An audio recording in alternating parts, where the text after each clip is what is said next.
Sénégal 7 TV ci seen entretien du jour ñu am mbégte di fi recevoir l'ancien ministre Sow Wade Thierno Lo waxtaan ak moom ci li nga xamante ni moom moo di actualité bi maa ngi lay nuyu bu baax monsieur le ministre am ci mbégte jënawaat ak yow ci Sénégal 7 TV di la bàyyi nga nuyoo. maa ngi lay fay bu baax Penda di kontaan ci ñëw wuy si waat la fii ci invitation te di la xamal ne man boo ma invité te da ngay defal facture bi pour fay ma. waaw non da nga may fay mais je viens vous donner de la matière waaw ngeen di am xaalis di am ay jus ak ay affaire comme su ma ñëwee ma fay dëkk bi méttee na noonu. waaw dafa méttee ba ancien ministre yi di fayeeku. laa ilaaha illa man góorgóorlu laa ma sa nekk. ñun faqir lañ de yoruñu. man yoruma moo tax léegi ku ma fi invité di da nga may fay waaw parce que. yow dégg naa yor nga de. gone yi di la attaqué. di la yàq lu ne ca yow amoo ci xaalis lu wax pour réew mi léegi nag man da ngeen may fay ma boole koog li ma réew mi yàlla baax na yàlla baax na alors Cheikh fi ma bëgg tey ñu dooree mooy d'abord am sa gis-gis ci li nga xamante ni moo di jafe-jafe bi bokk ci lu gën a fës fan yi ci askan bi muy wàllu courant beeg cherté beeg woyofal bi ak yu nu mel tey sax waa Ñoo Lank ñu ngi ci doon annoncé ab conférence de presse bu ñu fas yéene woon def collectif Ñoo Lank ñu ngi ko doon annoncé beneen dajeeg taskatu xabaar yi ñu ci fas yéene woon def tey ginnaaw ba ñu janoo ak ki nga xamante ni moom moo di le directeur de la Sénélec waxtaan ak moom ci li nga xamante ni moo di jafe-jafe courant bi yow ba njàngat nga ci am. njàngat bi may jëkk am ci courant bi daal mooy damay tàmbalee sama bopp parce que Sénégal ku nekk da ngay def sa bilan personnel man sama wàllu bopp damaa yëg courant bi bay wax sama waa kër madame Ndiaye nuyu naa ko de. ak di wax samay employé je travaille vous travaillez pour la Sénélec man lu ma am jox ko Sénélec parce que consommation yi xaw ma naka lay demee xaw ma nu facture yi demee mais en tout cas l'électricité coûte cher mais toujours est-il que réew mi boo xoolee man xam nga dama yàgg a xam Sénélec parce que bi ma nekkee ci secteur privé bi man maa yoroon les centrales de Bel-Air les centrales de Kahone et les centrales de Cap des Biches en maintenance industrielle man mii maa ko yore woon bi gars yi di sotti suuf si ci biir installation Sénélec yi dama koo fekkee bi Sénélec nekkee ci problème ba nga xam ne bii indi nañ fi ay ingénieur EDF ñu ñëw bëgg a dépanner Sénélec machines yi pour xool ko mënuñu koo dépanner parce que dañu fekk les Sénégalais travestir machines yëpp ñu changé circuit yi ba nga xam ne boo jëlee benn appareil de mesure teg ko pour di mesurer ay ampérage appareil bi dafay dof paa yi xamul lu ñu doon dépanner seen nopp la ñuy dépanner machine bi buñ dikkee toog dañuy déglu section de ventilation yi bu ñu déggee seen bruit ni ñuy dawee ñu xam panne bi dem defar ko mais du ñu yor ay appareil seen nopp la ñuy def parce que dañu am benn habitude avec la machine ça je le dis pour loolu ne ni problème mu électricité bi dafa mettoon ak fan jóge dafa sori Karim Wade ñëw na fii ànd ak le président Wade def ay effort def ci li man le président Macky Sall ñëw def ci lu mag ñii itam ñëw di continuer mais jusqu'à présent nous n'avons pas réglé li ñu war a régler yëpp ci Sénégal il faudrait que ñu changer suñu fuel bii nga xam ne bi moom la ñuy utiliser pour la Sénélec. mais parce que fuel bi Habib Sy nee na taxes yi ñuy teg ci fuel dafa metti trop. fuel bi ci boppam te loolu état bu Sénégal moo indi cherté électricité bi ngeen di dund ci biir Sénégal bu loolu weesoo dan nañu gaawantu accélérer pour que notre gaz qu'il est à Kayar ñu gaaw koo génne utiliser ko gaz bi kese moo mën a fexe pour wàññi affaire u Sénélec beneen bi des la Sénélec mais lu ñu mel ma jox la beneen solution bu tax Sénélec woon a wàññi affaire am il faut que la Sénélec bañ di répercuter ses pertes de production sur les consommateurs bu may wax perte de production xam nga mooy lan mooy Sénélec day produire un certain nombre de kilowatts war koo facturer mais li gars yi di def ay fraude active ak fraude passive ci biir Sénégal day tax ñuy perte un certain nombre de kilowatts de production ces kilowatts de production ñuy def moom la ñuy répercuter ci kaw nit ñi loolu tam ci li tax nit ñi di sonn ci lañ bokk parce que da ngay dikk fekk nit koo xam ne kii dafa yor këram coupé disjoncteur bi di alimenter kër gi nga gis ay techniciens yoo xam ni dañoo fort xam ni ñuy def dañuy jël ci benn kër dugal ci beneen kër parce que bu ñu jëlee ci prise bi fii nga coupé ce disjoncteur ñoom bu ndikkee dañ koy dugal ci benn prise kër gi alimenté keneen jëlaat keneen alimenté y a des gens qui sont dans des endroits qui consomment de l'électricité dans Senelec sans pour autant que ñu fay ko. Deuxièmement, ce qu'on appelle la fraude passive mooy yow Penda booy dem di defi assurance dañ la naan ñaata lampe nga am sa kër ñaata frigo ñaata réfrigérateur boo gisee ñii di déclarer le plus souvent lampe rek la ñuy déclarer bàyyi frigo ou bien ñu jënd frigo bu bees duñ dem xoolaat seen police d'assurance jékki-jékki defu climatiseur doon def sa police d'assurance loolu xam lu mu tudd fraude nga nekk fraude passive lay doon parce que mi ngi impacté ci distribution bi Senelec di def te loolu am na inconvénient aussi perte boobu ñuy am ci fraude yooyu di am da nga bëgg wax ne moom la ñuy dabuwaat ci askan mais là c'est une société qui a des charges fixes am ay engagements yu mu yor léegi il faut mu def ay économie d'énergie ak moom ay stratégie de récupération des pertes de production parce que am na ci askan bi ñu nga xamante ni fraude boobu ñoom nekkuñu ci responsable ma ne askan bi am na si ñu nga xamante ni ñoom fraude boobu nekkuñu ci pour responsable bon dama leen ne non xam nga buñ lay waxee ne dafa am ñuy def ay fraude passive fraude active c'est pas une façon de dire que tout le monde fraude mais dañ la bëgg wax yi nga xam ne am na ñu koy def te mu am lu muy def ci Senelec muy répercuté wu ci kaw nit ñi. léegi pourquoi ñi nga xamante ni defuñu ko ñoom ñu war a mën a payer les pots cassés. mais déggoo li ma la bëgg wax moi je suis pas le fait qu'ils le font je te dis ce qui se passe quand tu me poses une question dama lay wax li indi loolu récupération perte yooyu ñuy def seen production ma wax la nag perte yi nu muy demee. transport bi perte la parce que tout n'est pas souterrain il y a des trucs qui passent par voie aérienne au niveau de la Senelec jusqu'à présent c'est des pertes beneen bi ci des seen production. duñu facturer lu nekk parce que dafa am ay fraude active ak fraude passive il y a des unités industrielles qui consomment l'électricité de la Senelec te duñu ko fay parce que bu jëkkoon man ba may yor maintenance c'est-à-dire xam da ngay gis un agent de la Senelec qui vient qui te tripote ton compteur bu ko dee compteur bi vitesse de rotation bi dafay yéex bu ñuy bëgg a ñëw pour def renouveler compteur mu ñëw delloo compteur bi mu normal la même chose moom la ñuy def au niveau des unités industrielles boo boolee loolu ak transport bi ak fuel bi li muy coûter pour que Senelec nekk une structure rentable en termes de production dafay jafe su ko defee ñuy def ay compensation sur le dos du consommateur. D'accord léegi donc c'est tout un travail d'assainissement qu'il faut faire. te foofu nga permettre ma benn affaire gis nga au niveau du Sénégal dañu xeeb suñu bopp ba tax tubaab yi di ñëw ñu jox leen dara ñu def ko mu dox. ñu nekk di xool di xulleeku ndox mi ngay gis bi ñuy toog di defar waa Sen'Eau ñëw fii ñuy defar ndox mi man mii maa àndoon ak ñoom encore une fois de plus fu nu defar ay bureau yu rafet toj la fa nekkoon maa koy climatiser mais li ñu def c'est très simple Penda au début da nga daan gis Sénégal Assemblée nationale administration kenn du ci fay ndox robinet mbedd lañ defoon bañ fay xuloo di fa xeex duwut ndox mi doon fay bu ñu paree ndox ma di sotteeku sa facture ndox da nga koy yor bu tabaski jotee nga dem ne léegi damaa bëgg ngeen defal ma ko moratoire ñu defal la ko 4 tranches député man da ngay nekk homme politique mbaa nga nekk ay kilifa aada ou bien kilifa diine des fois sax doo fay ndox bi ñu indee tubaab yi jox leen ko man mi àndoon ak ñoom di xool installation yi xam lépp ni muy demee nekk un gestionnaire nekk dans une filiale de multinationale soo ma joxoon SONES ci période boobu ma defar ko parce que xam naa où est le mal lan laa war a def pour que ça soit bancable c'est très simple ils sont venus ils ont supprimé ils ont remplacé tous les compteurs yi nekk ci kër yi supprimé robinet mbedd yi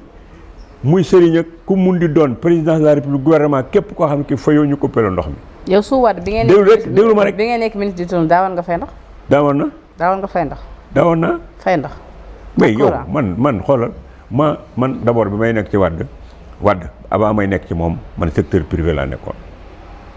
di fay ndox di def samay devoir di ko accomplir di réclamer samay droit citoyen ci boppam am na loo xam ne li bu ko dee def wërta laaj ba kenn wax ko réew yi ngeen gis mu développé yépp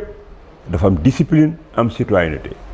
bu doon France boo fa demoon ñëpp duñ fay impôt ñëpp di trafiquer courant ba buñ duggee lu def ñu ni mbeddum buur la yëfu buur la affaire bi agul àlaxira fii la yem nañu doxaleen nañ leen yóbbu yéen France sax seen jikko yi ngeen yóbbu ko France je vous donne 1 an la France devient un pays sous-développé ñu jël tubaab yi indi leen fii ngeen gis le Sénégal nekk un pays développé parce que am na tout ce qu'il faut pour aller vers le développement sans parler de l'émergence. D'accord, mais seen mindset yii sànq yaa ngi doon wax ci seen gaz bi comportement yii ngeen di def ak yii ngeen di tolérer tant que jëlewu leen ko fi mënu leen a defar réew mi quelle que soit la personne que vous allez choisir. C'est maintenant ou l'avenir. sànq yaa ngi doon wax ci gaz bi ci lu nu mel nag Habib Sy bi nga xamante ni mooy PCA bu Senelec nee na état bu Sénégal dañoo miser trop ci li nga xamante ni moom moo di exploitation gaz bi su ko defee fii ak 2034 jàpp 2050 ñu mun a yóbbu li nga xamante ni moom moo di njëgub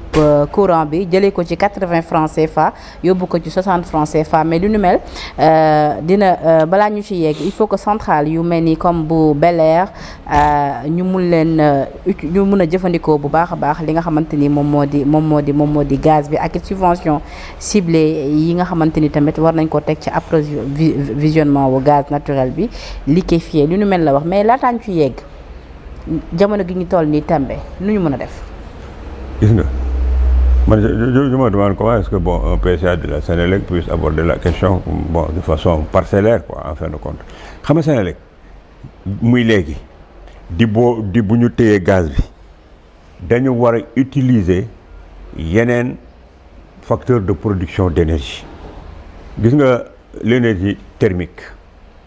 dañ ko war a def mu nekk en appoint di jàppale Sénélec donc le thermique l'énergie fossile ak yooyu yëpp nga war a boole pour di alimenter la Sénélec. Aujourd'hui nous avons le soleil, on a des étendues. D'abord aujourd'hui fexeel ba Sénélec nga remplacer ko ay production dans des zones villages ak ay endroits yoo xam ni énergie solaire la ñuy doxee. su fekkee da nga am problème de production si tu compenses par l'énergie solaire thermique nga defar ko ba pare nga am sa gaz mais say coût de production dafay wàññeeku te coût de production bu wàññeekoo ci ngay mën a satisfaire Sénélec nit ñi ci ngay mën a supprimer les subventions parce que il faudrait que ñu régler le problème de la Sénélec pour enlever la subvention et pour permettre aux unités industrielles et aux ménages de pouvoir fonctionner parce que tey moom amul secteur boo mun di defal Sénégal ngay def sa calcul de rentabilité te les coûts d'énergie duñ ci dem. mais soo waxee que c'est-à-dire soo amee déjà ay interrogations ci comment un PCA bu mel ni Habib Sy tey mun a waxee yu ni mel da nga jàpp ni moom c'était pas à lui peut-être de wax yi mu wax nii. loolu sa xalaat la waaw man dama wax loolu lu ma bëggut a wax. yow yaa tudd ay def nag pour def nag rek dafa ndànk rek man duma genre yi ngeen di bëlëbee di leen wax loolu lu waxul yaa ne. Habib Sy nee na nga wax li Habib Sy wax. mu nekk ci affaire fuel bi. ak affaire gaz bi mu def ay projection ma ne la Habib li mu war a wax mooy dafa war a def réduction des coûts. La Sénélec n'a pas que le fuel et le gaz pour dem dafa am le thermique bi nga xam ne bi dafa war a ñëw pour nekk en appoint pour régler les problèmes de production. C'est ce que je t'ai dit. ma ne la na defar ay centrales thermiques. pour dimbali ci production bi. Sénélec boo ko dimbalee ci li muy produire rek. nga da ngay wàññi ay coûts yooyu ngay wàññi moo tax mu wàññi facturation moo tax mu def politique sociale ainsi de suite. ak itam ñu accélérer le transport d'énergie. fii yii di daw ci biir dëkk bi di tiim fii di daw non seulement dafay tax ñu am ay perte de production dafa am ay dangers parce que dans tous les pays du monde les câbles sont enterrés. il faut qu'on enterre les câbles. pour faire de l'économie. D'accord. Parce que fil buy dem mii ngay def ni yëpp day am ay perte de production. D'accord. Dafa am ay dangers aussi. Donc c'est tout un ensemble de plans d'organisation. boo xam ne war nañ cee dem te li ma jaaxal ci Sénégal muy li may jooy di ko wax mooy c'est-à-dire que on ne fait pas l'évaluation et on n'assure pas une continuité. Tous les régimes yi fi jaar jànkoon nañu ak problème bii ngay wax tey mais quelles sont les solutions radicales consensuelles bi mën a permettre ñu régler le problème. C'est ça le problème. D'accord. Alors ci wàllu économie nag laa bëgg ñu wax le 10 octobre nag Moody's dafa abaissé la note de crédit du Sénégal passant de B3 à CA1 avec une perspective négative maintenue boobu la décision nag di placer Sénégal ci catégorie des investissements spécifiques et spéculatifs à haut risque mais lu nu mel ci wàllu croissance. notu Sénégal bi nga xamante ni dafa dégradé wu ñenn ngi sax ni fu mu ne nii jóge na ci 4e sous-sol bi la PM waxoon dem ba 5e sous-sol tey jii ban gravité la ban gravité la am mais aussi lu mu war a mun a indi ci li nga xamante ni moom moo di suñu nekkee suñu dund ñun ñi nga xamante ni ñooy les citoyens. xam nga ci li nga ci critère de notation yooyu xam nga le monde financier est organisé d'une certaine manière boo nekkee état il faut nga bokk ci il faut que critères yooyu nga koy jël en compte ak di ci wax parce que les notations là nga xam ne dafay montre dafay wane sa économie naka lay doxe ak les enquêtes de sécurité nga xam ne dafay wane sa réew est-ce que amu leen ay élections yuy ñëw ngeen di bëgg a xeex est-ce que sa réew amu leen ay problèmes sociaux yoo xam ne yii dina impacter ci ku fi investir c'est ça qu'on appelle les enquêtes de sécurité boo toogee dañuy toll man par exemple man filiale bi ma nekkoon su fekkoon ne damaa nekkoon Sénégal période bii ma nekkoon fa ba léegi suñu groupe bi bu ñu ma posé ay questions ne ma qu'est-ce que tu penses de la sécurité de l'investissement au Sénégal mais en tant que professionnel ak war a répondre de samay responsabilités gis nga rapport bi may bind dama ciy bind pour le moment n'investissez pas au Sénégal parce qu'il y a des incertitudes le climat des affaires n'est pas très bien clair donc attendons de voir où est-ce que nous allons comment est-ce que ça va se passer et comment est-ce que le pays va redémarrer en tout cas en tant que responsable j'ai cette obligation de vérité bien que je sois un Sénégalais ça c'est un critère yooyu ñuy wax kenn mënu ko bañ parce que ñoom ñoo koy def mais man sama problème mooy lenn les critères de notation yooyu ngay wax noonu man du sama ay baromètre intéressé wu ma du ma ko jël comme critère pour xool sama réew nu muy doxe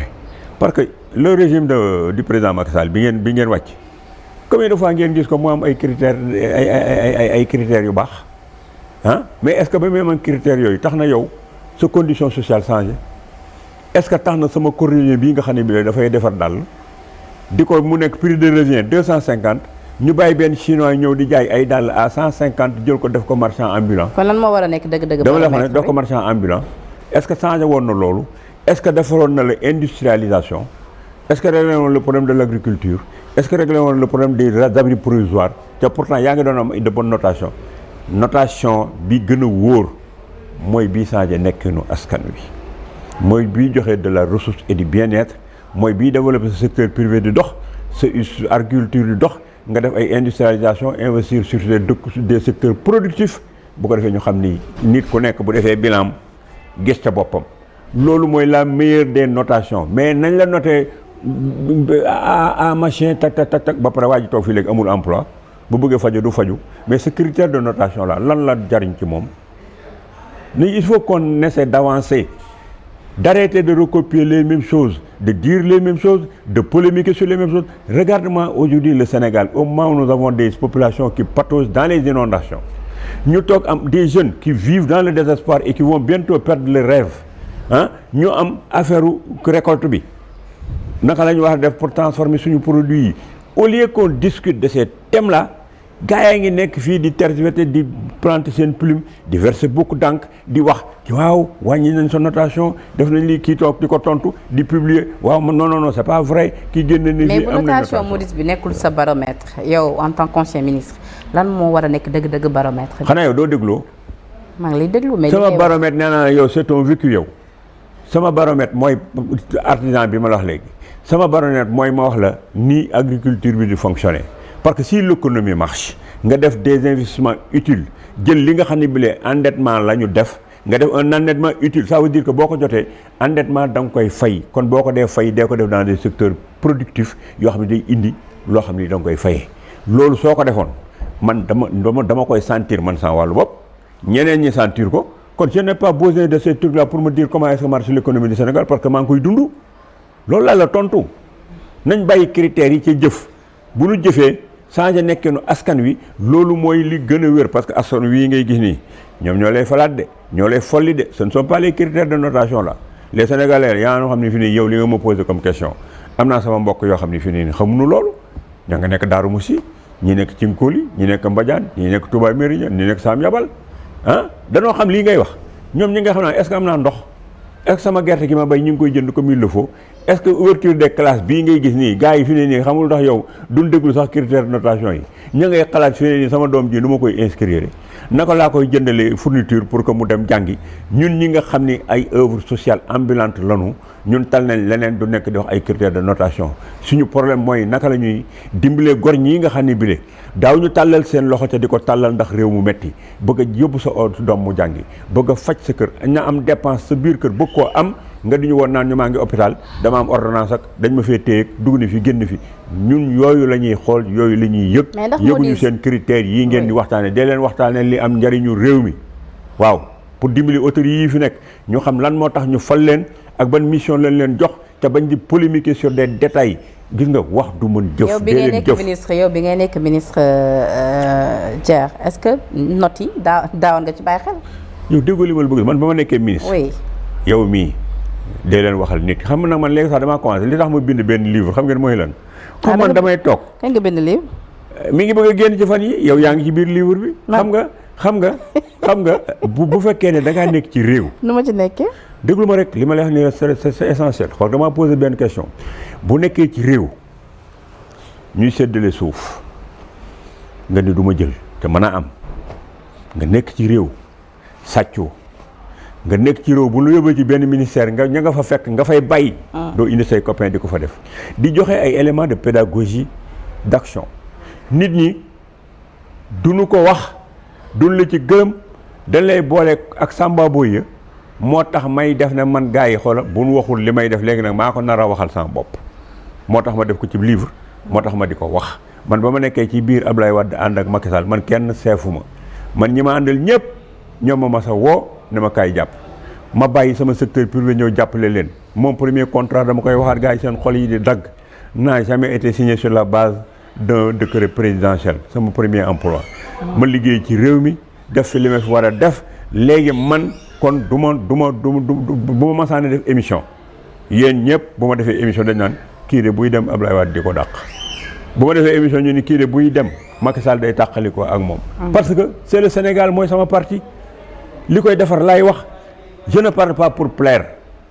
man damay wax li ma war a wax sama xam-xam fi mu toll du ma tooñ du ma xaste du ma xulo mais lii njëriñu réew mi ca ma am expérience bi jaar ci moom laa mas di wax que ça plaise ou que ça déplaise je le dis avec respect mais je le dis avec conviction et je le dis et que c'est argumenté boo bëggee détruire li ma wax da nga dem gëstu indi argument man damaa mas di bañ lii may wax nii moom laa mas di bañ boo demee dugg ci Google nga def génne leen sama vidéo yëpp ngeen di ko xool. La seule tache noire que j'ai eue sur mon parcours ca ay nit yu bon yu ma wanoon ne nekk nañ ci wetu Ablaye Wade mais faalewuma leen parce que c'était des prêts qui étaient au sein de la République ñoo ñëw toog Madiambal mii ñuy wax ni ma Ablaye Wade toog ak man ne ma Thierno yow il paraît que xam nga Madiambal man ko waaw sunu CDP la nekkoon man maa doon coordonnateur des cadres bi moom la naan jël di ko yónni muy dabi Ibader ay Tambacounda dañ defoon ay axe moom dañ ko joxoon axe nord di ko yónni muy dem mu nekk xale boo xam dama ko jàppale donc booba maa ngi ci secteur privé bi ñoom liggéeyuñu ma ne ko booy bëgg ma la indee su ngoon si mais nag condition su ma ko indee amul kenn kuy dugg man ak yow ak moom lay doon mun ma d'accord ma dikk ñëw gis Pape Samba Mboup ak Alsane Ba téye seen ay calepin man noppi rek ba nu dugg ci biir bureau bi wax ne ma Thierno man ko monsieur le président les règles du jeu on n'a pas été respectées ñaar ñi leen génn bureau bi mu ne leen il a raison sortez gars yi génn ba ñu génnee ñu ne allez Thierno Lo il faut le liquider parce que kii li muy def nangam ñu am problème ak Madiambal bëgg ko taqal ne Madiambal mi ngi nii dafa ñëwoon fii président jox Thierno Lo 200 millions pour mu jox ko lépp di ay kàcc man du ma porteur de valise kenn dama la ba expliqué man wax leen ne waxu leen dëgg da ngeen di fenn boo demee Google fi noonu boo fa tapé Thierno Lo nga gis muy def ay vidéo yi muy wax ay principe ak ay réalisation benn problème nga fay gis muy wenn mooy ku may jéem a waar da nga naan amoon na affaire Madiambal nga xam ne bi léegi koo ko affirmé bu ma la porté plainte nga dem dungu siin nga jëm parce que amul taxawul kenn musu ko privé man du ma porteur de valise kenn nit ku toog nag koo xam ne kii amul waar doo ko génneel waar bu muy saaga nit doo ko génneel waar bu muy xaste doo ko génne waar bu muy taggaate kenn mës ta dégg à commencer Abdoulaye Wade bi nga xam ne boobu mérité woon na ma koy taggal da koy tagg parce que il m'a fait confiance il m'a appris beaucoup de choses di ma ko wax kooku mën naa koo tagg sama baay la te itam c'est un leader boo xam bi Afrique bépp ñoo ko war a d'accord honoré. mais li nga wax léegi nii monsieur le moom ministre damay terminer. waaw xaaral maa ngi ci woo fii ñëw non c'est-à-dire fi nga wax ni foofu lay dugg ñoo bokk naa ko àggale ba pare parce que mais maa ngi ñëw sa wax nga yàggale damay àggale dama leen ko dul moom mënoo am ma tagg la mënoo ma di la waxal lu dul dëgg mënoo ma waxal li la neex je ne fais ni de l'oration du ma waxal nit lu ko neex damay wax li ma gëm moom laa mas a nekke ci Sénégal léegi nag bu la jéemee waar gisuñu dara ñu naan cette affaire malheureuse de Madiambal Diagne waaye ko ça c'est de la foutaise. d'accord ça ne me branle pas. li ñu mel nag le premier vice-président de l'Assemblée c'est dommage loolu dama bëggoon ñu ñëw ci après évacuer d'abord les questions économiques mais c'est pas grave comme yaa dugg foofu rek ba tey mun nañ continuer ci logique boobu Ismaïla Diallo bi nga xamante ni moom mooy premier vice-président à l'Assemblée nationale di l'honorable député bi nga defee keroog sortie wax ci Madiambal Diagne wax ni am na ay mbir yu nga xamante ni ay preuves yu compromettantes contre Ousmane Sonko maa ngi ciy ñëw nga gën a préciser li nga bëggoon wax bu ko defee ñu gën a comprendre li nga bëggoon wax mooy Ismaïla Diallo dafa ni sa sortie boobu nee na lu nu mel dafay wane rek une volonté d'informer qu'une tentative de sauver un ancien réseau de la honte publique lii la wax ba pare tamit nee na boobu les manœuvres dafay relever d'une stratégie classique de diversion visant à détourner l'attention des véritables priorités nationales cette sortie médiatique n'a donc rien d'innocent ba pare mu rappeler li nga wax li nga nekk di wax ni 200 millions yooyu ñu la doon taqale ak ki nga xamante ni moom moo di Madiambal Diagne en résumé li mu bëgg wax mooy yow ak Madiambal xamante wu leen tey sa xarit la woon démb et que yow rappelé nga ko ni ci bi ko Wade bëggee gis yow yaa ko dem indi est-ce que da nga jàpp ni tey jii 200 millions yooyu ñu la doon tuumal sa diggante ak moom tey jii dafa war a tax ba saa yoo waxee ci Madiambal rek ñu fàttali lu nu mel wala lan la. xam nga li nga wax léegi c'est le culte de la médiocrité moo nga wax nii parce que nit nga nekk un député nekk un haut responsable du parti au pouvoir nga dem fekk benn vidéo boo xam ne dañ ko def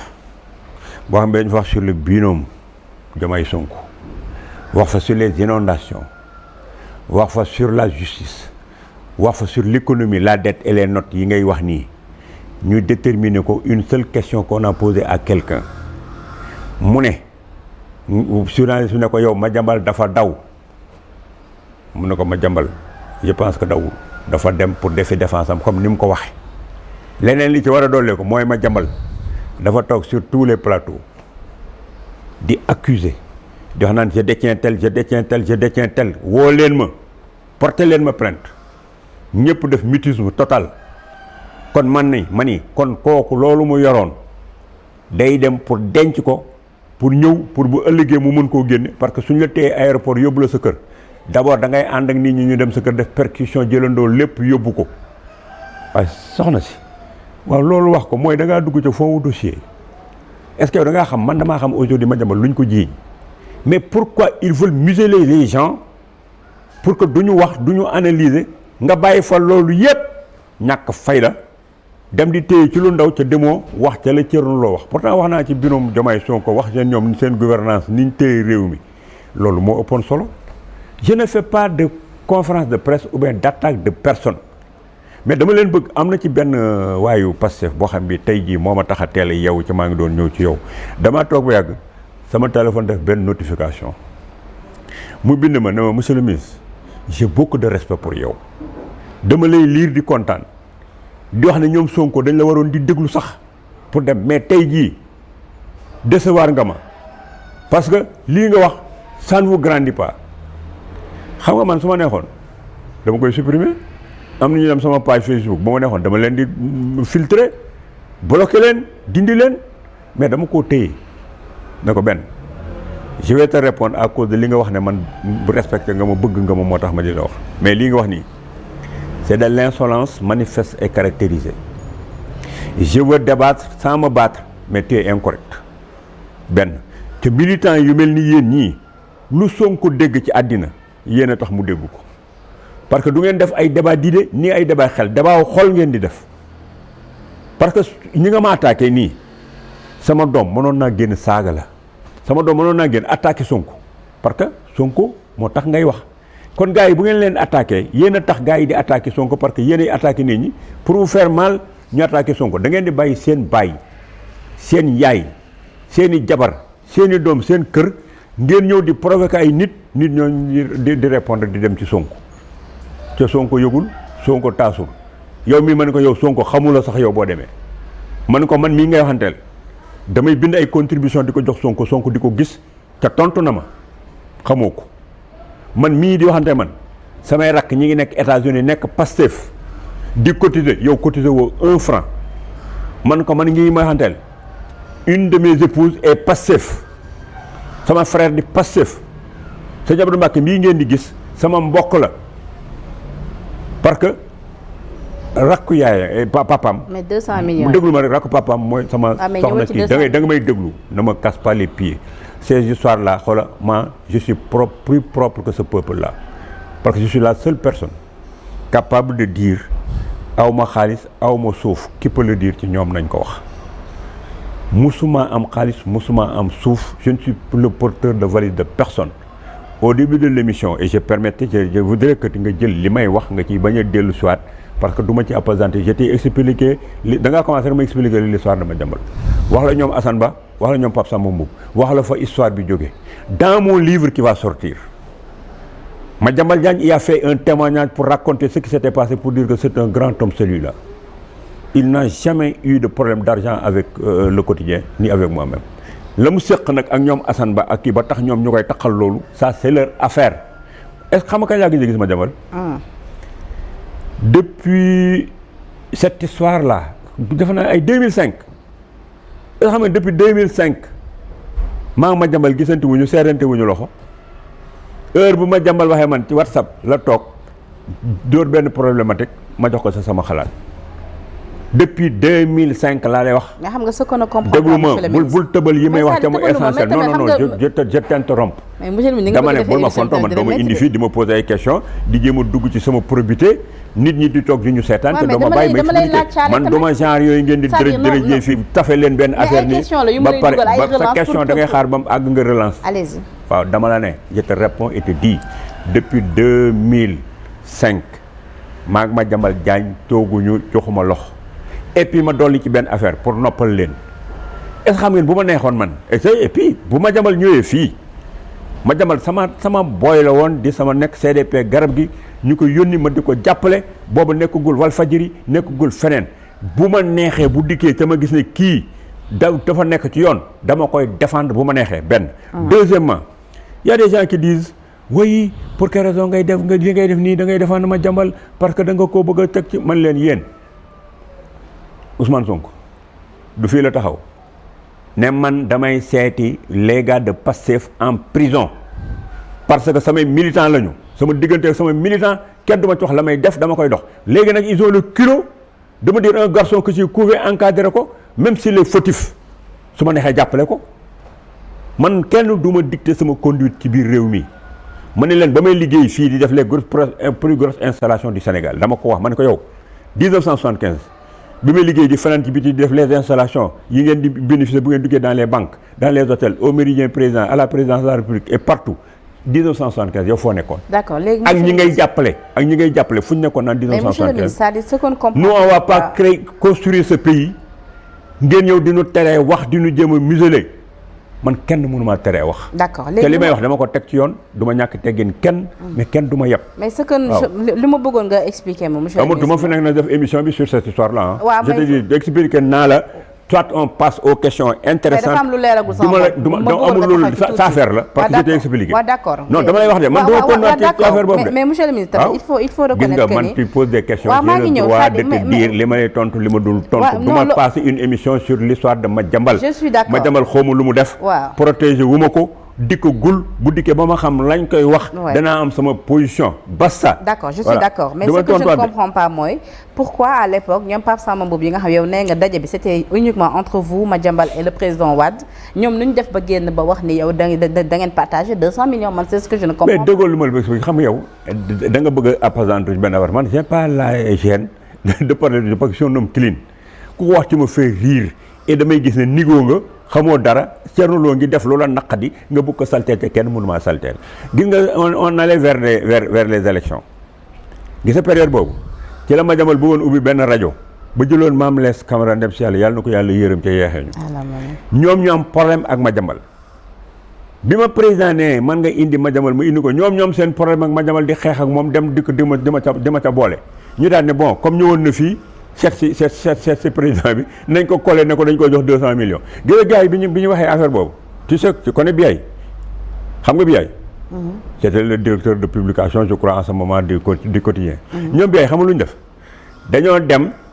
di lancer affaire bi def tirage bëgg ko def à la une Madiambal moo ko yëg daw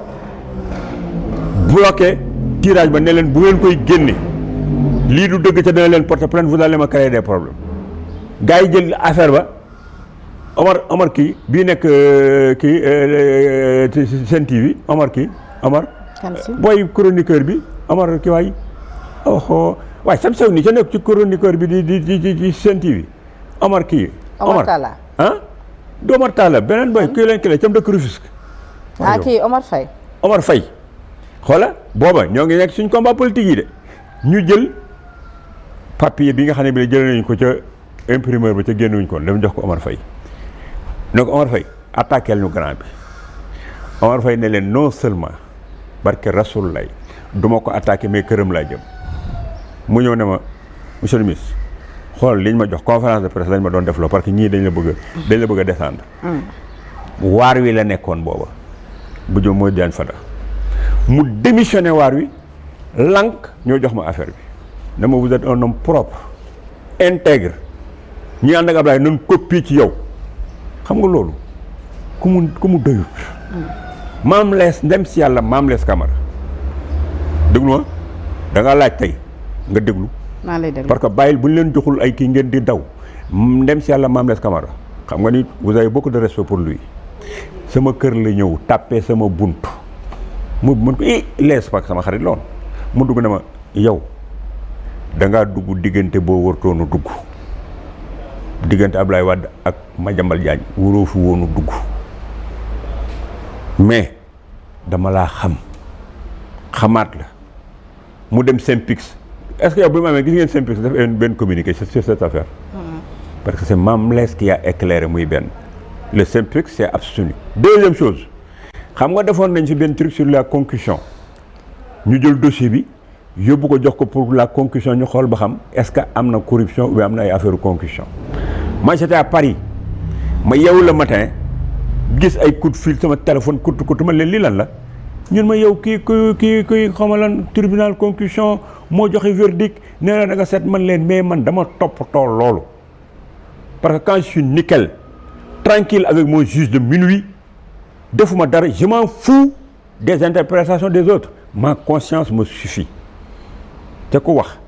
fen nga wax man bu ma neexoon ñu bari ma porté leen plainte daaj leen parce que vous n'avez jamais vu Madiambal ne dañ maa jox vous n'avez jamais vu les gars de la présidence de la République ne dañ maa jox koo ci dégg danaan il paraîtrait que on dirait que maa ngi doon xaar nag ku ci def affirmation rek. D'accord. Il y a des gens qui reprennent ce truc gis nga ku ci juum ba def affirmation. mais je te fous une sommation interpellative. waaw léegi mais monsieur le ministre tamit nappaate bi nga nekkee tamit. mais nappaatuma damay wax li may def parce que man du ma caaxaan. non mais yow ku bëgg wax ci yow nga ni boo moo defee. lii dama la ne man du ma tooñ dama ne du ma xoolal kaay ma wax la benn affaire. oui man du ma tooñ. Thierno Lo dañ naan dafa naqari det mais laajal kenn koo xam ne mas na maa dégg ma def émission di attaqué nit laajal kenn koo xam ne mas na maa fekk gendarmerie mbaa police man xam naa ba xawuma benn magistrat musuma benn yoon laa mas a dem kaso di fa seeti nit te yàlla na ba yàlla bu mu amaat mooy Karim Wade ci sëñ Abdourahmane Mbacké moo ma ne woon loo li nga séq ak baayam seeti ngaa Karim mën ko seetee gu ma ko mun ma na nga dem jël seen këyit yooyu nga dem seeti ko ndax li nga séqoon ak baayam ma dem fekki Karim Wade kaso man luubaluma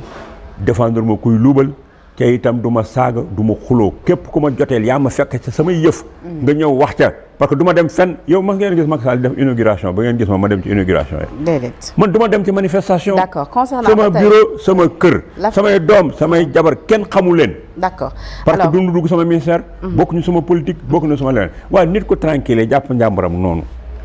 nga dem di dugg ci ay 18 am ak di ko wax ne ko nii nga war a waxee nii nga war a defee ok si je viens sur la place publique chacun a le droit de venir donner son opinion mais def ko sur les idées def ko avec respect te bañ di saaga bu ma nekkee ministre man maa accepté d'être serviteur de la République di jël impôt yi nit ñi war a servir la république li may def di impact ci nit ñi kon ku ci nekk am nga droit critiquer li may def comme action gouvernementale. D'accord. mais su ma ca génnee dem toog sama kër gee jàpp sama njàmbur dewuma ci ndaje xasuma nit saagawuma nit di joxe sama xalaat ci xam-xam képp koo xam ki mënoo discuter ak man ci affaire xam-xam nga dikk di ma ñàkki teggin loo ca dégg ak loolu ca dal yaa ko teg sa bopp. D'accord. te nag màggale tey lâcheté mënul permettre ngay jël ay pseudo ak ay faux profil di attaqué baayu jàmbur jëkkëru jàmbur nijaayu jàmbur nga am lâcheté parce que kooku doo taxaw ci kanamu mukk wax ko te it xamoo ne boo nee je m'appelle Pedro boo saagaa ñu delloo ko Pedro xanaa xamoo ne yow lan saaga ku bëgg sa ndey bëgg sa baay doo attaqué ndeyu jàmbur ak baayu jàmbur ku bëgg sa leader doo attaqué leader jàmbur maa leen ëpp ay boy yu leen gën a rafet plume ëpp leen ay jigéen yu pànk mais maa wax ci sama parti ne ku ma saaga mbaa sama page Facebook bu ngeen fa dikkee bu leen ko tontu yéen sama page Facebook nga gis ay boy di ma fonto doo gis kenn ku leen tontu. D'accord. loolu sax ils se sont même pas posé la question. D'accord. parce que maa ne nit bu la saaga nga dem delloo ko saaga yi fa lay toog di saaga boo saaga wu mu wërtoon a saaga. D'accord. mais bu saaga nga bàyyi ko fa. Oui. torox teem lay def. parce que yow sote ko. nga wax li nekk ci page ba lañ fay débattre sous forme d'idée moom il va être seul. il va être ridicule. day xool ci page xam li gën a bon page internet nit ñëpp ñëw di joxe ay xam-xam. D'accord. yow nga ñëw di saaga ak di wax naan wax nekkoon nga faak lu tax waxoo ko woon parce que waa Pastef seeni réponse xam mooy leen ba nga fa nekkee lu tax waxoo ko. nekkoon nga fa waxoo ko ak itam booy waxee dara sax loo xam ne nii ñoom Sonko dañ ko def nga ni c'est bon ñu ni wax xoolal day tàllal loxo. D'accord. dafa bëgg a ñëw. alors à rappeler que foofu maagale waxaat ko répété waat ko. pour ñëpp dégg ko. oui. mooy weesu naa fu may toogee Diomaye ak Sonko di ma seef may nekk seen ministre ou seen directeur ou bien leneen parce que damaa jël retraite physique mënatuma ko bëggatuma ko. mais li Diomaye ak Sonko di dégg ci man keneen ak keneen di ko dégg mu neex leen mu naqari leen mooy samay bopp bii li ci nekk ci xalaat ak ci nekk ci luy defar ak luy jëmee réew mi ci kanam. D'accord. amul ku yàlla bind koo xam ne ki mën nga ma koo teree wax. wax naa booy passé nee naa leen si vous descendiez avec une queue de 40 mètres. avec des phares à la place des yeux. vous n'allez pas m'empêcher de dire ce que je pense. D'accord. Alors cette affaire concernant Madiambal a rappelé que ni tey bu ñu sukkandikoo ci libération bi joxe xibaar bi tey ci altine gi nee nañu organisation internationale bu police criminelle de Interpol tey validé nañu li nga xamante ni moo di la demande de mandat d'arrêt international visant le journal sénégalais donc lu nu mel nag dafay wane ni boobule demande est désormais exécutable à l'étranger lu nu mel tamit ba tey. nga ne lu ñu wax nga ni man liiraguma ko. Interpol ñu ne Interpol validé nañu li nga xamante ni moom moo di demande bi nguuru Sénégal sax demande de mandat d'arrêt oui mandat international oui international bi également ay avocat am ñi ngi sàkku ci ñu relaxé ki nga xamante ni moom moo di doomam parce que nee nañu benn rapport cité wu ko donc gisuñu la pourquoi ñu wax ko téye ba tey ci kaso bi ba tey ci wàllub jàppaate reddition des comptes rapport yi ak yu ni mel la ñuy laa bëgg am sa gis-gis cette affaire avec Aliou Sall ban jàngat nga ci am. man affaire Aliou Sall xawma lu mu def xawma luñ koy def parce que du ma suivre sax genre actuel yooyu dama cee tombé rek ñu naan ma Aliou Sall ma ngi ñibbi ak affaire yu mel noonu xawma naka la demee mais dama lay wax rek sur le plan du principe dama lay wax rek ci plan parce que du moom donc moo fi cautionné ma wax la sur le plan du principe pour que mu leer ci bopp ñëpp man Thierno Lo je suis pour la reddition des comptes parce que alal din dénk ñëpp képp ku ko yor war nañ laa saytu suñ ci gisee lu leerul war nañ laa woo pour nga leeral ko mais dama ciy dolli toujours lenn je suis pour une justice juste je suis pour la présomption d'innocence ku deful dara duñ la jàpp te itam koo xam ne kii jugé guñ ko nañu bàyyi di ko traité comme sàcc nañu bàyyi di joxe verdict à la place du juge on est un pays organisé avec des corps de contrôle ku ci nekk na nga jouer ce rôle ñu bàyyi leen ñu enquête kuñ jàpp nañ la kuñ bàyyi ñu xam ne jàyyi nañ la mais yépp nañ ko teg ci yoon kenn warut a défendre koo xam ne kii dafa lekk xaalisu réew mi mais xaalisu réew mi bala nga ko jiiñ kenn xool ko ba mu set wecc nga def ko caution yi ngeen di wax ci suñu arsenal juridique la bokk loi moo ko permettre Sénégal dañuy fekk lu loi permettre ba pare ñu di ko xeex juge bi ñun ñoo ko teg fi mu nekk ne ko ginnaaw yàlla yow yaa mën a àtte fii ci réew parce que bu kenn àttewul fii mu nekk jungle rayante mooy am te day joxe ay verdict yoo xam ne bii verdict da lay neex nga tàccu justice bi bii verdict naqari la nga ni justice baaxul léegi juge boobu ci boppam moom di juge suivant son intime conviction mooy wax ki tooñ ak ki tooñut bu ñu la woowee toogal déglu liñ la wax soo deful dara da ngay ñibbi parce que suñu justice bi topp gis nga pays bi fi mu toll nii am na loo xam ne lii war nañ cee xaw a kontaan tuuti parce que soo toogee ba nga benn exécutif boo xam bi dafa wax ne jubawul ak justice bi kon mënta nekk benn régime boo xam bi danoo àndandoo nga xam bu lu président bi bëgg rek ñëpp defandoo ko loolu moo nekkoon les régimes de parti unique nga xam ne bi la justice daf doon def li parti unique bi bëgg parce que ñooy imposer lépp c'est ça qu'on appelle le parti état mais ñu dañoo am foo xam ne fii ne nii procureur bi ci exécutif la dépendre lenn rek la man ñu ne jàppal Penda mu woo la nga ñëw mu déglu la buñ la bëggee sonnal mbaa ñu am leneen lu ñu war a chercher ñu def la information boobu foofu mën nga faa yàgg ñu lay yóbboog di la delloo seeg ay affaires yëpp mais bis bu ñu juumee ba yëkkati dossier bi ba teg ko ci kanam les magistrats du siège les juges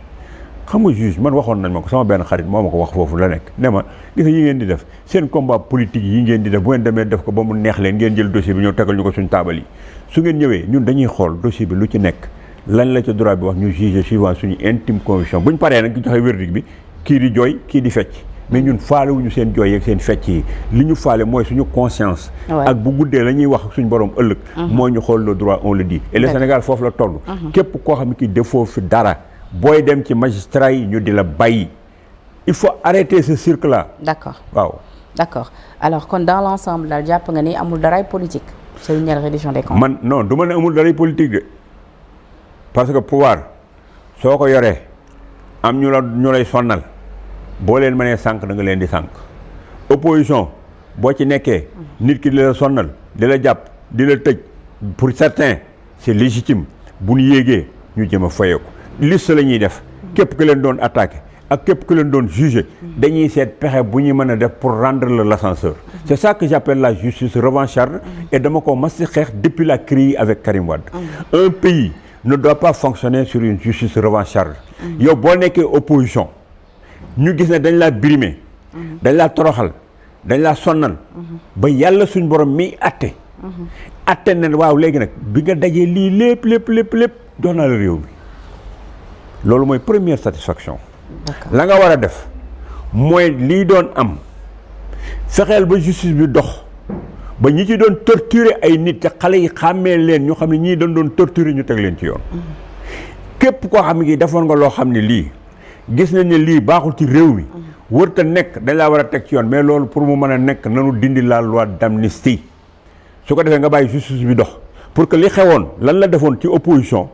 nga fexe ba dootuñu ko def kenn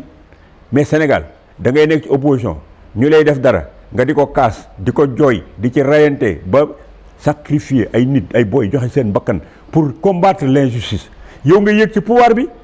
bëgg a fayu boo bëggee fayu rek mu nekk injustice. da nga jàpp ni bu ñu annulé wul la loi d'amnistie mënuñu rendre justice comme ni mu waree. man dama la ne man loi d'amnistie dama bëgg ñu tëbal ko bu ñu bëggee mu leer gis nga ma wax la benn affaire fii y a aucun juge au Sénégal qui pourra aujourd'hui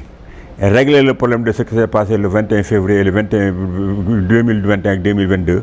tant que dindiwuñu la loi d'amnistie. Aucun juge mënut a wax kan mooy coupable kan laa war a jàpp ak kan moo tooñ mënu ko def de. C'est pourquoi ma proposer leen ne leen comme le parti au pouvoir dafa toog am problème ak FDS yi parce que FDS yi ñoo doon assurer ce qu'on appelle la violence légitime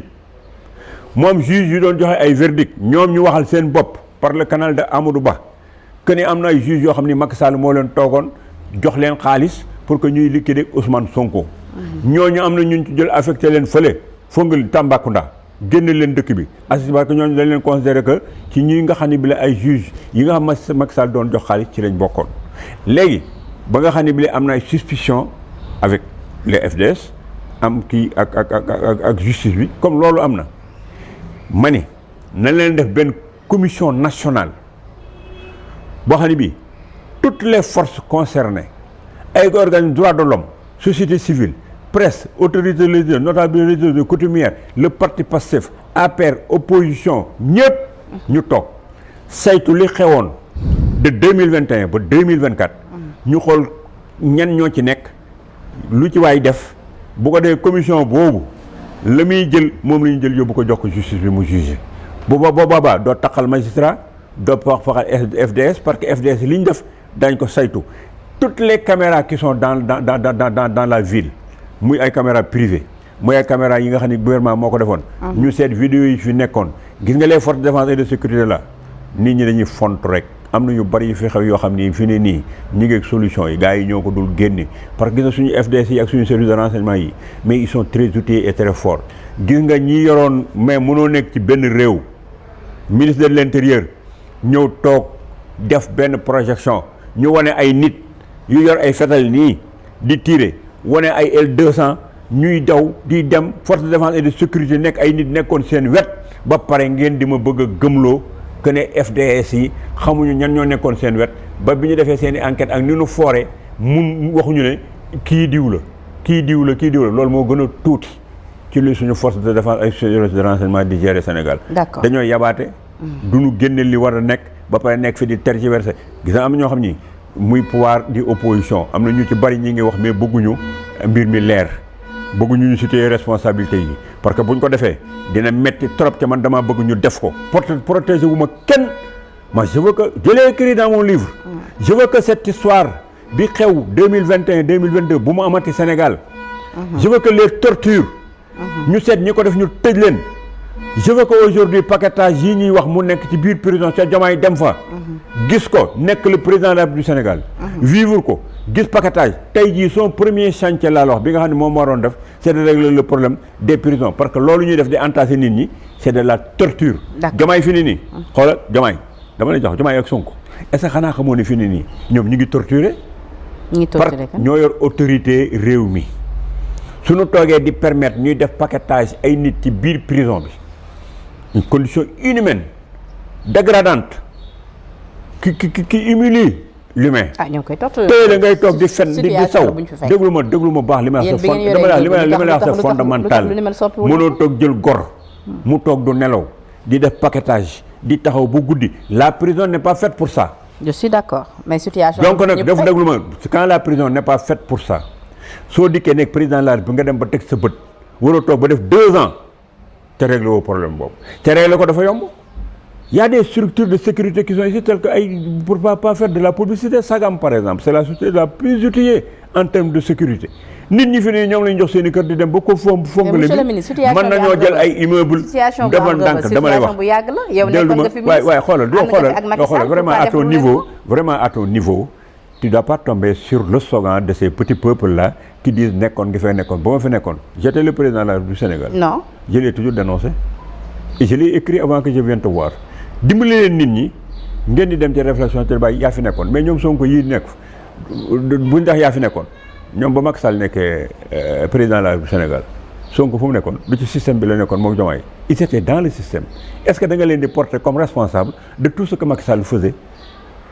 soyez serein et dites les choses correctement.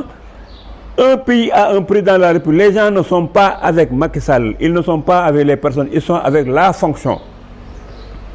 C'est ça qui fait que quand le président de la République est parti à Casa, Abdou Diouf dem fële kii dem fële, est-ce que les Sénégalais là yi nekkoon fi dañ leen a topp? Ils sont seuls avec leur famille. D'accord. Et c'est eux qui sont en train de répondre de leur gestion. D'accord. Nous sommes des serviteurs de la République, les autres le sont. Il faut ngeen di différencier la fonction et la personne. D'accord. Nit ñi ànduñoo ak Diomaye parce que Diomaye daf leen gën juddu est-ce que Diomaye parce que Diomaye est président de la République nit ñi ànduñoo ak Ousmane Sonko parce que daf leen gën et que dafa gën ci réew mi parce qu'il est le premier ministre du Sénégal te ku ci nekk bala ngaa xam yaay kan muy ministre yeeg directeur yeeg yëpp ñu pare bay vivre la véritable solitude ñoom kenn seen portable du sonné seen kër kenn du fa dem parce que ils n'ont plus la fonction. Gis nga nag cette fonction dont je parle elle est importante. moo war a tax boo nekkee président de la République du Sénégal mbaa nga nekk premier ministre mbaa nga nekk un décideur ngay def attention ci laudateurs yi larbin yi ñii di ko naan la tàccu baax na jub na yaa nekk ci dëgg ñii deful lii jàppal kii tëjal kii réprimer kii di leen wutal ay ennemis. loolu war nañ koo moytu. parce que président bu am problème. ak régime bu am problème. laudateurs yi taggkat yi. ak ñi nga xam duñu la wax dëgg. di la wax ne baax na mooy ñi lay rey. Sénégalais dafa man sama wax bi sama yoon nekku ci damaa ñëw di wax déglu ma. Sénégalais yi man du ma ñëw ci leen neex de damay ñëw fii damay ñëw pour wax ak Sénégalais yi Sénégalais yi dañ lay tàcc xool Sénégalais yi dañ lay tàcc ba nga dugg kaso ñu dem toog seen kër tàccu la ba nga daanu ñu toog fi bàyyi la nga dem yàgg sa njaboot tàccu la ba nga defe ni yaa moom nit ñi ba force ba population yi wàcc ci suuf comme ni ñu doon def Macky Sall ma daan ko wax gars yi ci groupe WhatsApp yi nan leen bàyyi leen seen va-t-en guerre yi ngeen di def bu population yi wàccee ci mbedd mi yéen ñi nekk parti au pouvoir mun leen a xeex ak ay manifestations de rue pour deux choses benn nit ñi bu ñuy xeex duñ sol ay maillot deuxièmement Diomaye bu nu toogee xeex am moom mooy président bi mooy responsable parce que moo war a protéger les biens et les personnes léegi nag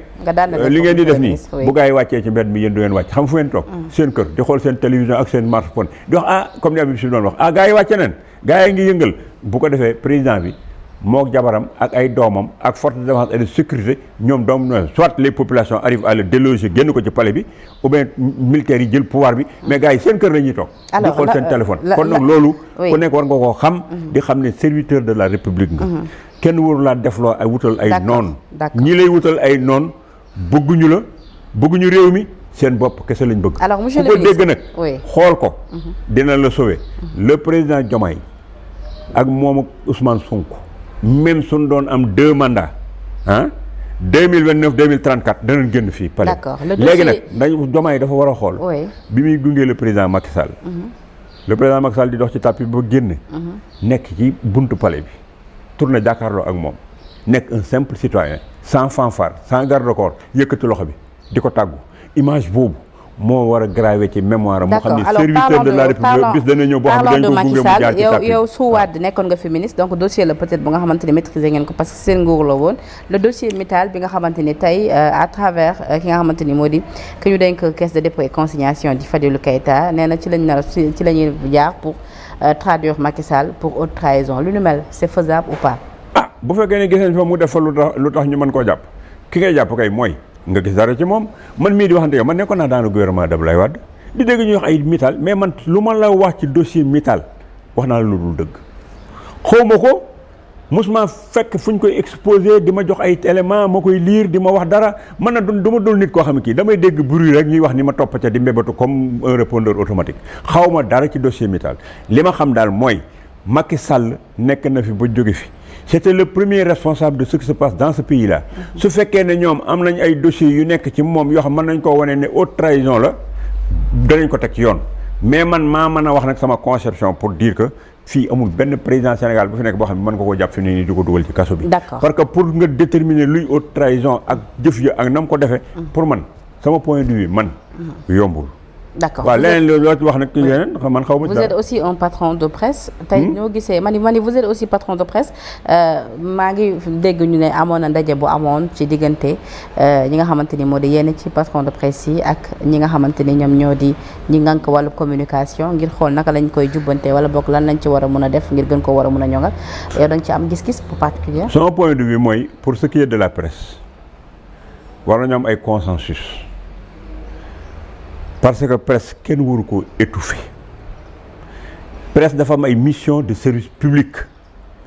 c'est que ni ñuy jëlee RTS comme service public noonu lañu war a jëlee les organes de presse qui sont des trucs pour éduquer les populations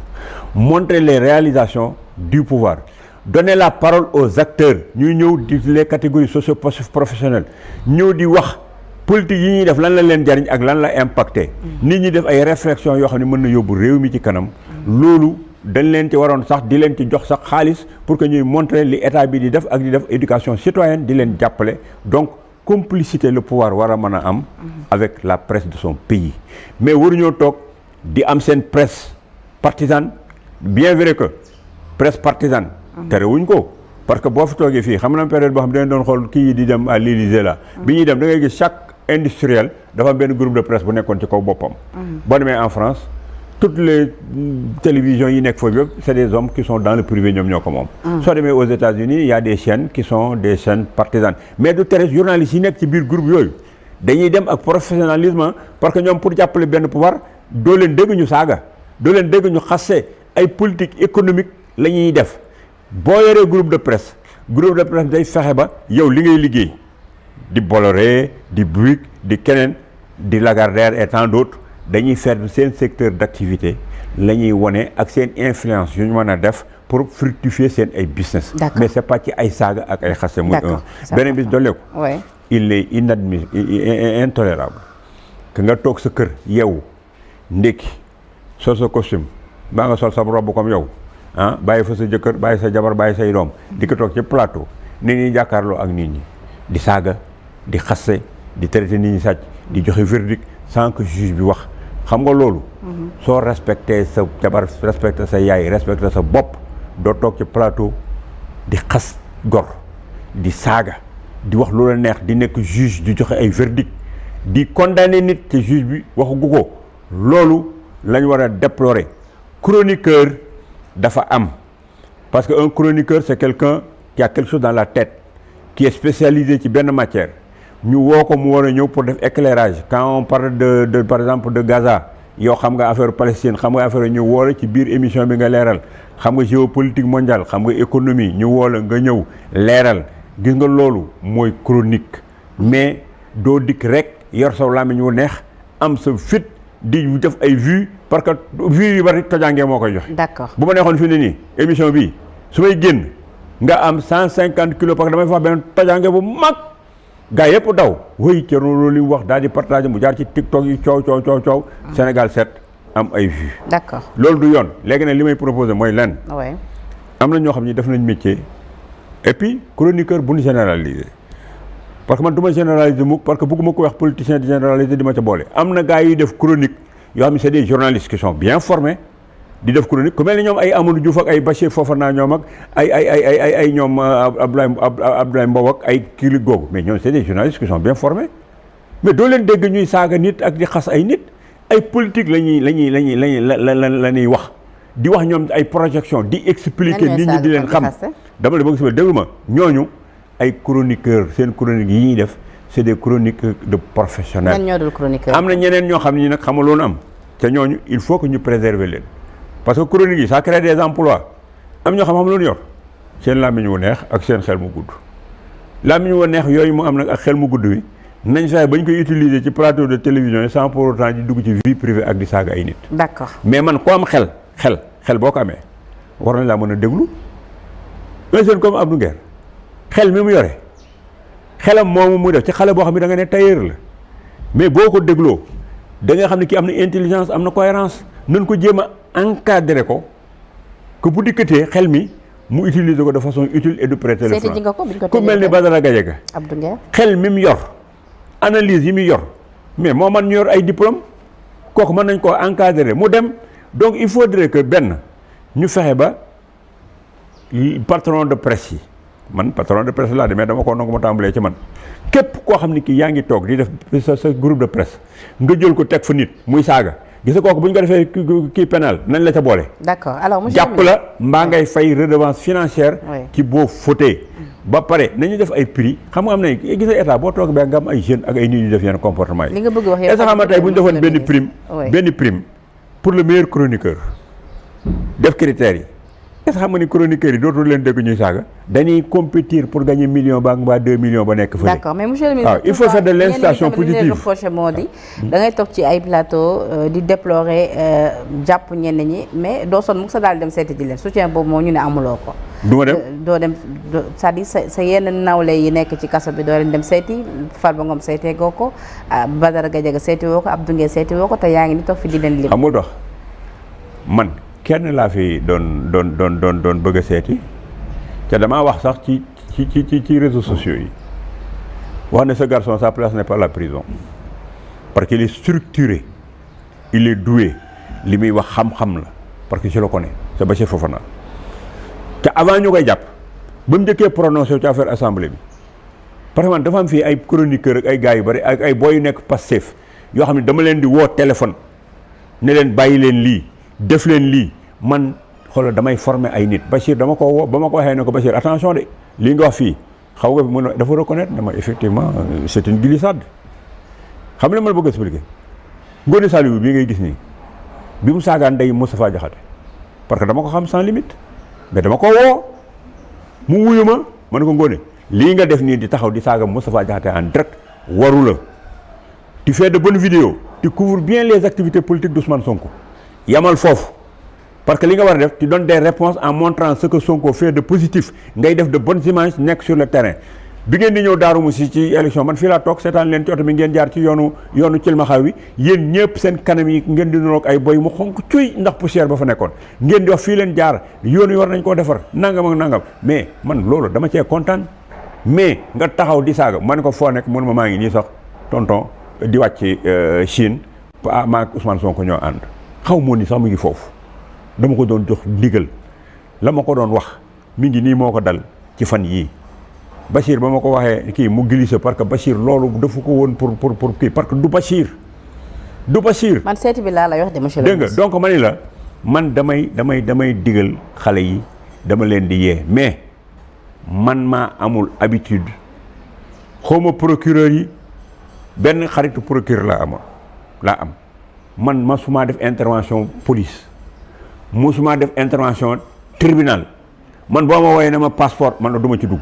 visa du ma ci dugg maa nga police man la loo def nga ne ma dañ maa jàpp man la du ma ci dugg du ma ci wax. parce que du ma dem ci yooyu déglu ma rek man de bu ñu la jàppee fii man mën naa bu ma ko séqee ak yow ma jël sama xaalis jox la nga jël avocat man ñaanuma yàlla man kaso benn yoon laa fa dem ca ba ma fay dem ab sëriñ ma fa dem loo. moom laa la wax. sama sëriñ la yow kon tey ji bu ñu la jàppoon yow monsieur le ministre kon kenn du ñëw seet si la. baye boo parce que dañuy naan yow doo seet mais man danaa ñaanuma ko yàlla mais danaa nekk président wax kaay leen seet si ma yow bu leen ma seet si lu leen ma mënal mais su ñaanal leen moom bañ faa dem te itam bu soobee yàlla ak yonent bi tant que maa ngi koy sama bakkan bii mi ngi dox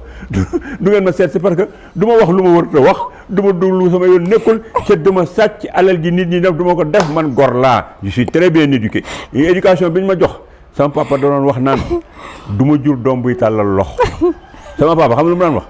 du ma jur doom buy tàllal loxo parce que daf ñoo yar jàng looñu ñu toog di jàng lu ñu moomut duñ ko jël man yow suñu famille moom koo fi joteel yaa ko tooñ. d'accord alors jërëjëf parce que ñun boo fi nekkee def ay conneries di tooñ boo demee réunion de famille sa frère yi ñoo la koy jëkk a amoon nañ mbégte loolu janoo ak yow comme ni ñuy amee mbégte saa su ne di la recevoir waxtaan ak yow ci ponk yu fës ci actualité bi am ci sa gis-gis mais également mbir yu nga xamante ni ñeel na la ñu dalal la fii tamit nga indi ci leeral su ko defee ñi ñuy seetaan gën a mën a comprendre li amoon ba tey rek mu nekk li nga xam day ànd ba tey ñun ak suñu logique muy Sénégal 7 muy informer juste et vrai mais également di leen indil li nga xamante ni moo di leeral éclaircissement yi nga xamante ni di ngeen koy soxla donc ñu ngi lay remercier bu baax a baax si wuy si bi nga ñu wuy si monsieur le ministre Thierno Lo tey yaa nekkoon suñu gan ci bi lépp entretien di la ci jaajëfal di remercier également la régie tuuti moo nekkoon ci machine bi la rédaction de Sénégal 7 yéen ñu jàpp saa su ne ci liggéey bi ça fait également les programmes de Sénégal 7 TV di leen jox di daje ëllëg incha allah ci beneen plateau jërë ngeen. dama def conclusion.